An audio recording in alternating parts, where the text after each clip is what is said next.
Those war of words continue between two old foes as the US imposes new sanctions on Russia over its actions in Ukraine. Meanwhile, President Obama has been criticized for not doing enough. But foreign policy is often driven by public opinion. So, what's America's take?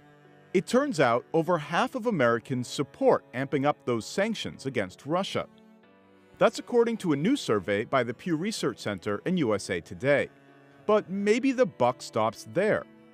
Only a third think it'd be a good idea to send arms and military supplies to Ukraine. Now, ultimately, that may be President Obama's call, and his grades through all this are only so-so. Just 4 in 10 Americans think his handling of the crisis has been about right. Regardless of who does what and how, do Americans think it matters? Well, not really. Only about a third of the country thinks what happens between Russia and Ukraine is very important to the US. Which sort of makes sense if we take a look at a survey published by the Washington Post a few weeks ago. Political scientists found that only 1 in 6 Americans could actually find Ukraine on a map.